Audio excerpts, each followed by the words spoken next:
Emily Carter stood trembling at the First National Bank counter, her world unraveling with a single piece of paper. Her father, Daniel, was battling lung cancer, and she'd come to check his account for medical bills. But the balance, $42.13, mocked her. Nearly $80,000, his life savings, gone. One transaction, dated 2 weeks ago, screamed betrayal. Nathan Reed, her older brother. Seattle's gray skies darkened as Emily stepped outside, fury and disbelief colliding. How could Nathan, their father's pride and joy, do this? And why now, when every cent meant survival? Emily Carter's sneakers squeaked on the linoleum floor of her father's modest Capitol Hill rental, the scent of antiseptic lingering from his latest chemo session.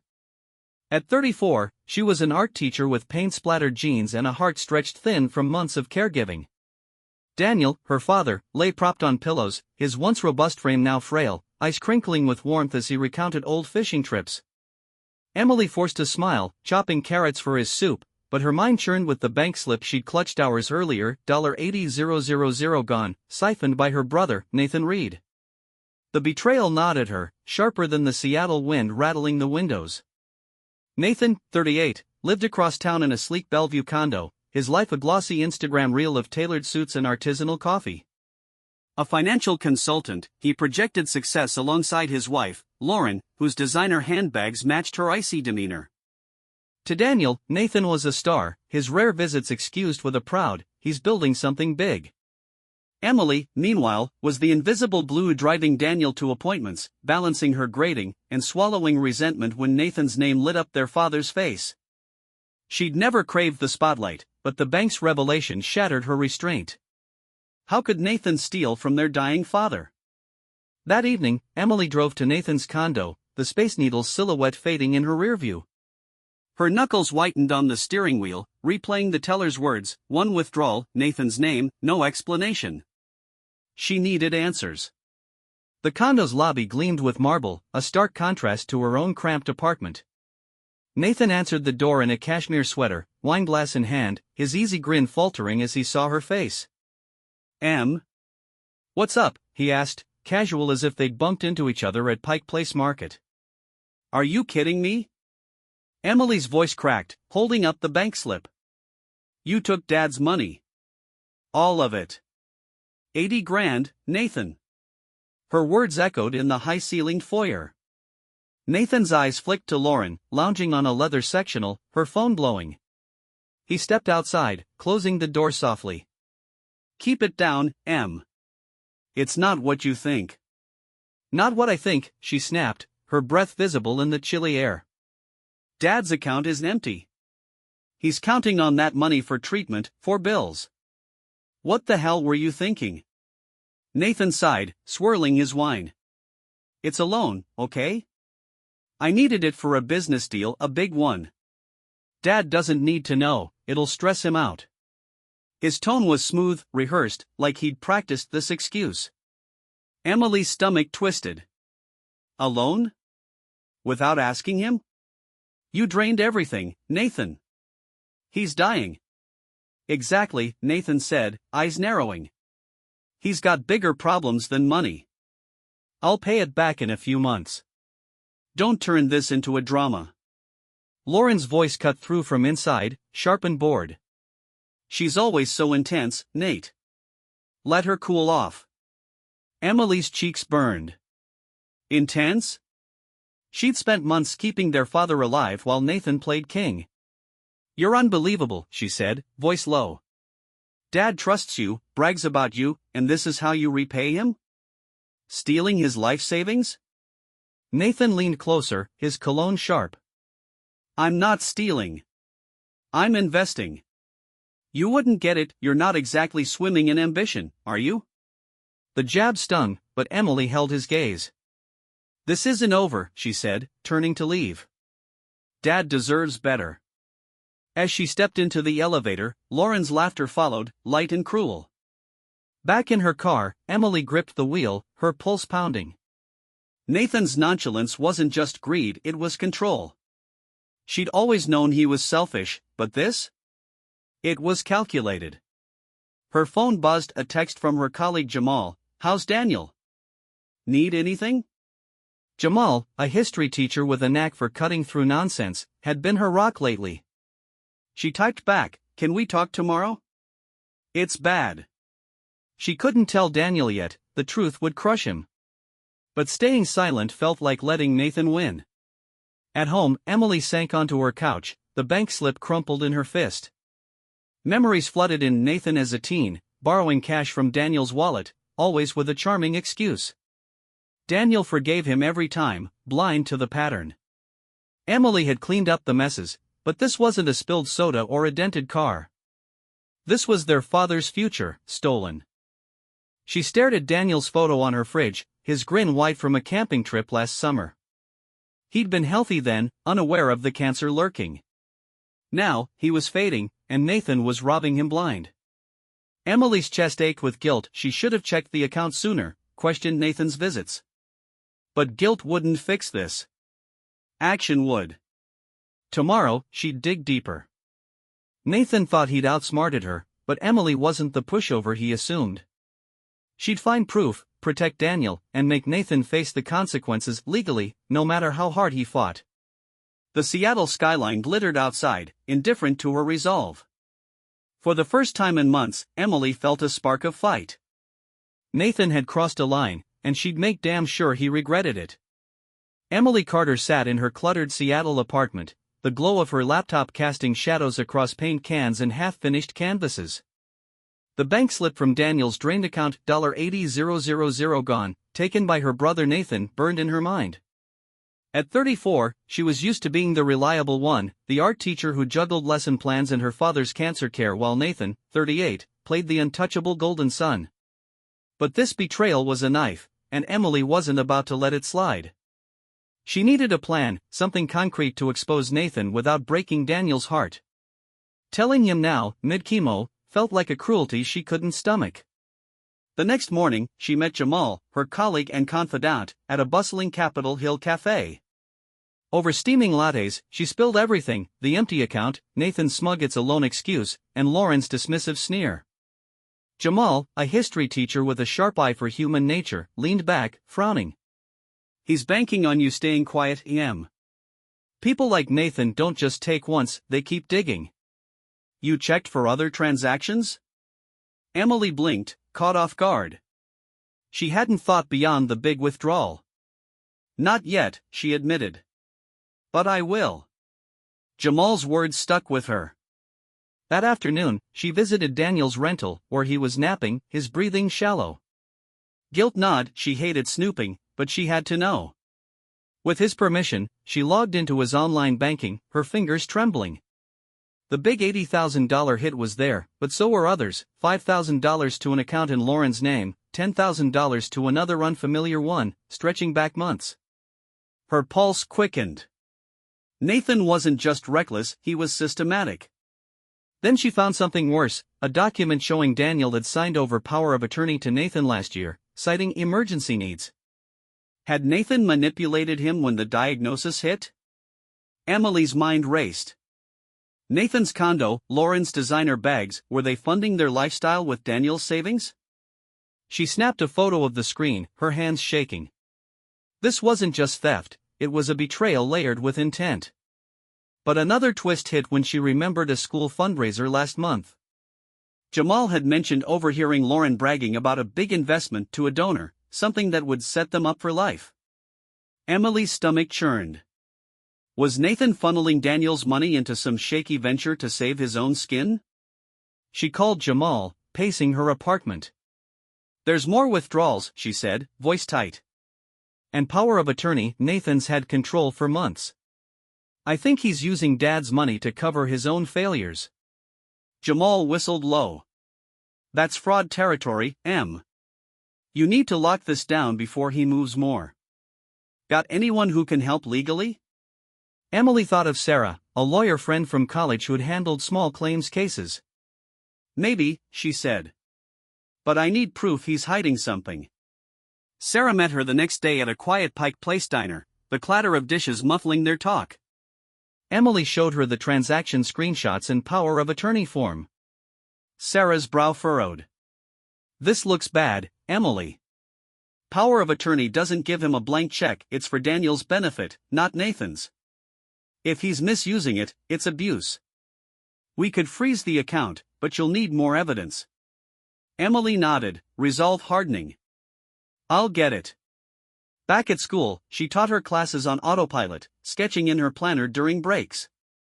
Nathan's charm had always worked on Daniel, but Emily saw through it now.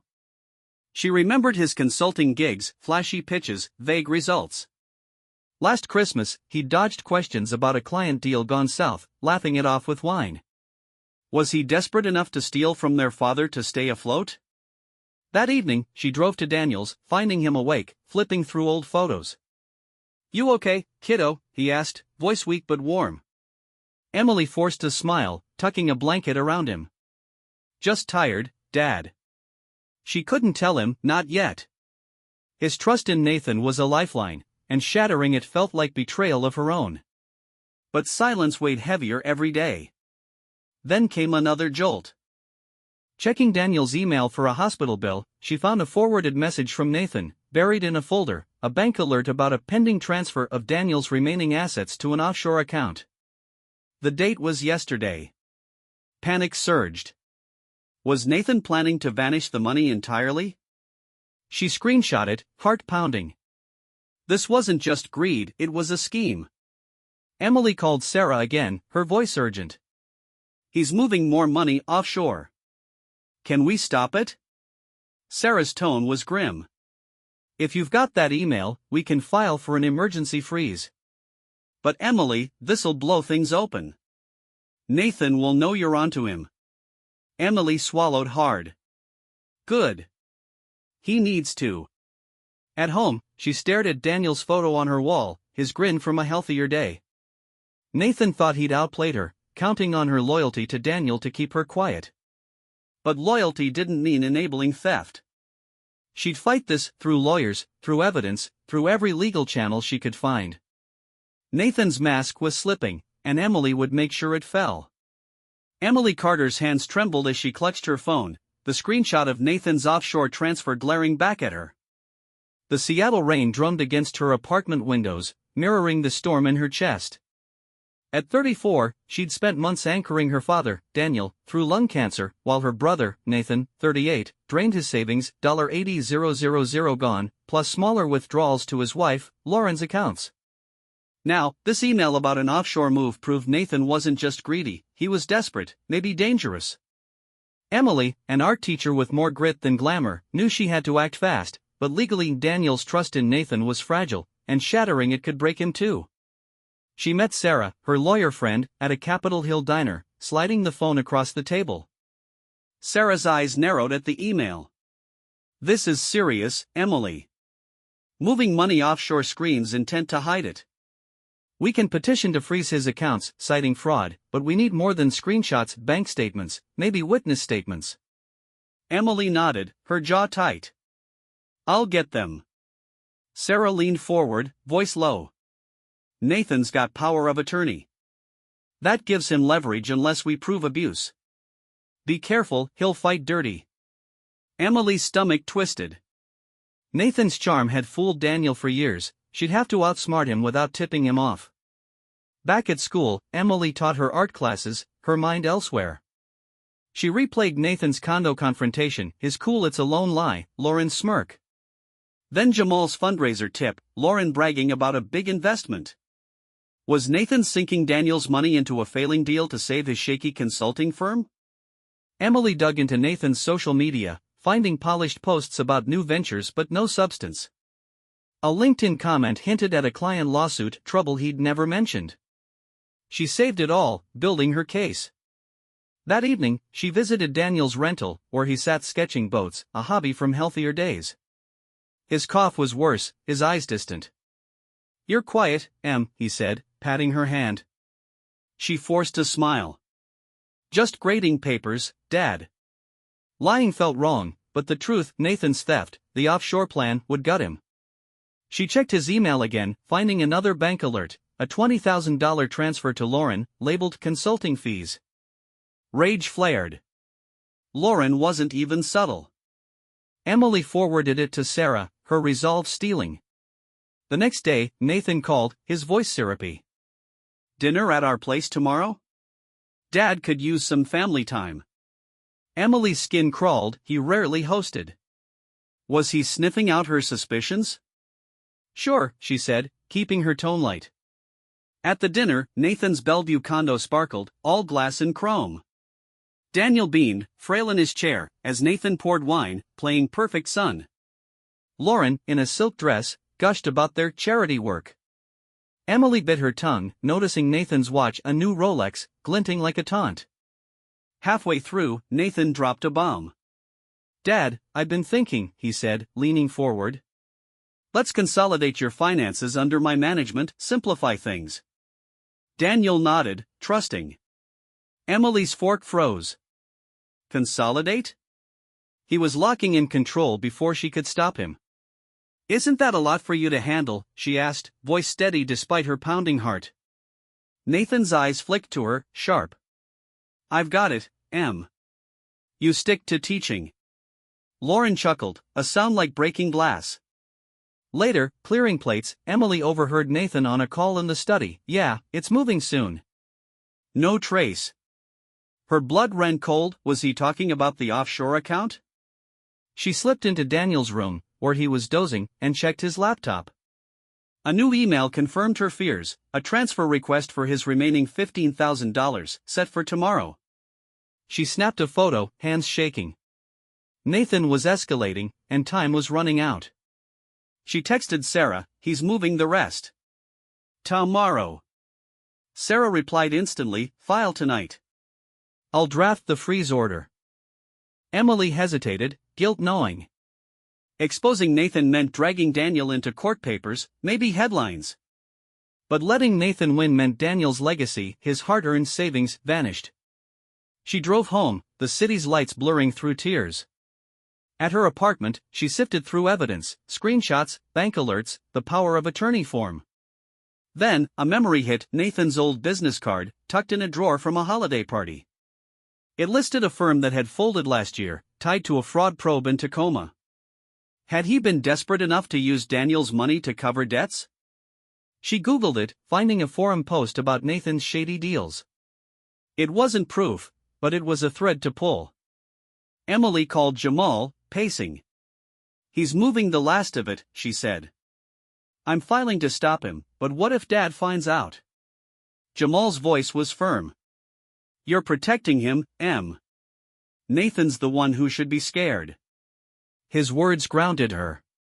She emailed Sarah everything, every transaction, every lie. The freeze order would hit by morning, but Nathan would know she'd fought back. As she lay in bed, rain tapping the roof, Emily thought of Daniel's sketches, his pride in Nathan. She'd shielded him from pain, but no more. Nathan thought he'd trapped her in loyalty, but loyalty meant justice, too. Tomorrow, she'd face him, not with anger, but with truth. The fight was just beginning, and Emily was ready. Emily Carter's heart pounded as she stared at the email from Sarah, her lawyer friend, freeze order filed. Nathan's accounts are locked pending review. The Seattle dawn was gray, the city's hum muffled by her apartment's thin walls. At 34, Emily had carried her father, Daniel, through months of lung cancer, balancing her art teacher's salary and his care while her brother, Nathan, 38, stole his savings, $80,000 gone, plus smaller transfers to his wife, Lauren. Now, with evidence of an offshore scheme and forged documents, Emily had struck back legally, but the cost loomed. Nathan would know she'd exposed him, and Daniel, frail and trusting, might learn the truth. The thought twisted her gut. She'd fought to protect him, not hurt him. At school, Emily taught her classes, her voice steady but her mind racing. Nathan's dinner ploy, pushing to consolidate Daniel's finances, had been a move to tighten his grip before she could act. The Rolex on his wrist, Lauren's smug charity talk, the overheard call about no trace, it all screamed desperation. Sarah had warned he'd fight dirty, and Emily braced for it. She checked her phone, a voicemail from Nathan, his tone clipped. Em, we need to talk. Call me. She deleted it, her resolve hardening. He'd feel the freeze order soon enough. That afternoon, she drove to Daniel's Capitol Hill rental, the scent of his herbal tea grounding her. He was awake, sorting old photos, his hands trembling. You look tired, Em, he said, eyes soft. You doing okay? She nodded, tucking a blanket around him. Just work, Dad. The lie's done. She'd found more in his email last night, a forged letter, supposedly from Daniel, authorizing Nathan to manage assets. It was dated months ago, when Daniel was foggy from meds. Nathan hadn't just stolen, he'd planned to erase his tracks. She texted Jamal, her colleague, found a fake letter. Nathan's deeper in this than I thought. Jamal replied, he's panicking. Stay sharp. Emily pocketed her phone, kissing Daniel's forehead before leaving. At home, she sifted through her evidence pile, screenshots, bank alerts, the power of attorney form, now the forged letter. Sarah had everything, but Nathan's next move was a wild card.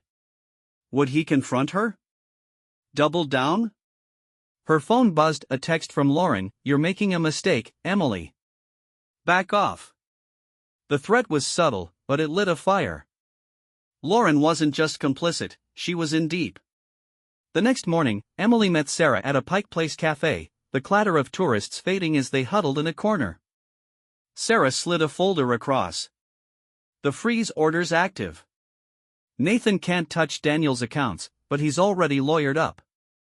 Claims it's a misunderstanding. We need Daniel's testimony to seal this, but, she trailed off. Emily's throat tightened. He's too weak. And if he knows Nathan betrayed him, it'll kill him faster. Sarah nodded. Then we build the case without him. Keep digging. Emily spent hours online, chasing Nathan's tracks. A business registry showed his firm, Reed Ventures, was underwater, debts piling up, a lawsuit from a client who'd lost millions. A blog post from a former partner called him a con with a smile. Then, a new find, Lauren's name on a property deed, a Bainbridge Island condo bought last month. Price tag? $75,000. Emily's blood boiled, Daniel's money, flaunted in plain sight. She saved it all, her case growing. But tension spiked when Nathan showed up at her school unannounced, waiting by her car in the lot. His suit was crisp, but his eyes were wild. You froze Dad's accounts, he hissed, stepping close. You're screwing us over, Em. She held her ground, keys digging into her palm. You screwed yourself, Nathan. That money's Dad's, not your personal ATM. He laughed, bitter. You think you're the hero? Dad'll hate you when he hears you dragged him into this. Emily's chest ached. He was right about Daniel's reaction, but she couldn't waver. Get out of my way, she said, voice low. He stepped back, smirking. You'll regret this. As he drove off, Emily's hands shook. He wasn't just fighting, he was threatening her place in Daniel's heart. That night, she visited Daniel, finding him weaker, his cough relentless. He smiled, frail but warm. You're my rock, Em. Tears pricked her eyes. She wasn't, not enough. Later, checking his laptop, she found a deleted email, recovered in the trash, Nathan to a lawyer, discussing asset protection and cutting losses. It was dated yesterday. He knew the freeze was coming. She forwarded it to Sarah, her pulse racing. Then, the worst blow, Daniel's nurse called at midnight. He's gone, Emily. Passed in his sleep. The world tilted. Emily drove to his rental, legs leaden, finding the small space empty, his sketches scattered. Nathan arrived later, eyes red but cold. You weren't here, he said, voice sharp. Too busy playing detective? Guilt crashed over her. She'd been filing evidence, not holding Daniel's hand. But Nathan's jab wasn't grief, it was a weapon. At home, Emily sobbed, clutching Daniel's photo. He'd died without knowing Nathan's betrayal, but also without her goodbye. Nathan's lies had cost her that moment. Fury replaced grief. She'd finish this, for Daniel. Sarah called, the case is still alive. Nathan's fighting the freeze, but we've got enough to push fraud. Emily nodded, voice steady.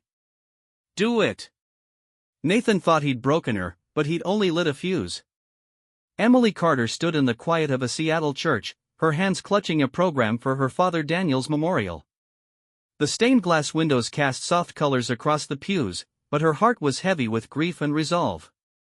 At 34, she'd lost Daniel to lung cancer, days after freezing her brother Nathan's accounts to stop his theft. $80,000 of Daniel's savings, plus smaller sums to his wife, Lauren. Nathan, 38, had spun a web of lies, using forged documents and power of attorney to drain their father's legacy. Emily had fought back legally, with evidence piling high, but Daniel's death left her raw, guilt-gnawing. She'd missed his final moments, chasing Nathan's crimes. Now, at his memorial, she'd face Nathan one last time, and the truth would break free. The church filled slowly, neighbors and friends murmuring condolences. Emily felt eyes on her, laced with judgment. Nathan had spread a story. She'd neglected Daniel, too busy with her art teacher life while he, the devoted son, stepped up. The lie stung, but Emily held her head high, her folder of evidence tucked in her bag: bank alerts, forged letters, Lauren's condo deed. Sarah, her lawyer friend, had filed a fraud case, and the frozen accounts had Nathan scrambling. But today wasn't about court, it was about Daniel's voice, one Emily hadn't expected to hear again. Nathan and Lauren swept in late, all polish and pretense. Nathan's suit screamed money, Lauren's pearls gleaming as she dabbed her eyes with a silk handkerchief. They took seats up front, nodding to mourners like royalty. Emily's stomach churned. Nathan's crocodile tears were a performance, and the crowd bought it. Whispers reached her, poor Nathan, carrying the family. Emily wasn't even there when Daniel passed. Her nails dug into her palms. Nathan's smear campaign had worked, painting her as selfish while he hid his theft. The pastor began, his voice warm, praising Daniel's kindness, his love for teaching, his quiet faith. Emily's throat tightened, memories flooding. Daniel's laugh, his boat sketches, his pride in both his kids, even Nathan. She'd shielded him from Nathan's betrayal, but at what cost? Then, the pastor paused, holding up a USB drive. Daniel left a final message, he said. A video, recorded weeks ago, to be played today. Emily froze. A video? She glanced at Nathan, whose jaw tightened, Lauren shifting beside him. The room hushed as the screen lowered, and Daniel's face appeared, frail but resolute. I'm not long for this world, Daniel began, his voice steady despite his sunken cheeks. But I need to set things right. Nathan, my son, I loved you fiercely, trusted you with everything, my care, my money. But you took it all. 80,000, more, thinking I wouldn't notice. Gasps rippled through the church. Emily's hands flew to her mouth, tears spilling. He'd known. All her silence, her guilt, it hadn't spared him. Daniel continued, eyes piercing the camera. Emily, you tried to protect me, carrying this alone. I saw your heart, your sacrifices. Thank you. The room spun. Nathan's face drained of color, Lauren clutching his arm. Daniel's voice grew firmer. Nathan, you used my trust to fund your lies, debts, deals, a life you couldn't afford. I forgive you, but forgiveness isn't blindness. I've amended my will. Emily inherits my estate, my trust. Nathan, you'll repay what you took, or face the law. The video ended, Daniel's face fading to black. Silence gripped the church, then murmurs exploded. Eyes turned to Nathan, who sat rigid, Lauren's hand frozen on his. Emily's tears weren't just grief, they were relief. Daniel had seen her, known her fight. Nathan stood, his voice shaking. This is nonsense. He was sick, confused. Heads turned, some nodding, others skeptical. Lauren tugged his sleeve, whispering, but he yanked away. I did everything for him, he shouted, storming toward the aisle. The pastor raised a hand. Enough, Nathan. Your father's words stand. Nathan glared at Emily, eyes burning, then fled, Lauren scrambling after him. The doors slammed, echoing like a gavel. Mourners approached Emily, their tones shifting, soft apologies, respect. Jamal, at her side, squeezed her shoulder. He saw you, Em. That's what matters. She nodded, clutching Daniel's program, his face smiling from the cover. The truth had cost her his final moments, but it had freed her, too. Days later, Sarah called. Nathan settled. He's paying back the $80,000 to avoid court. His firm's collapsing clients bailed after the video leaked online. Emily exhaled, donating the money to a Seattle cancer charity in Daniel's name. Nathan's reputation crumbled, his Bellevue circle shunning him, Lauren's social posts silent. Emily walked to the waterfront, Daniel's sketchbook in hand, the Puget Sound glittering. Justice wasn't loud, it was quiet, like Daniel's love, steady and true. She'd fought for him, lawfully, and won.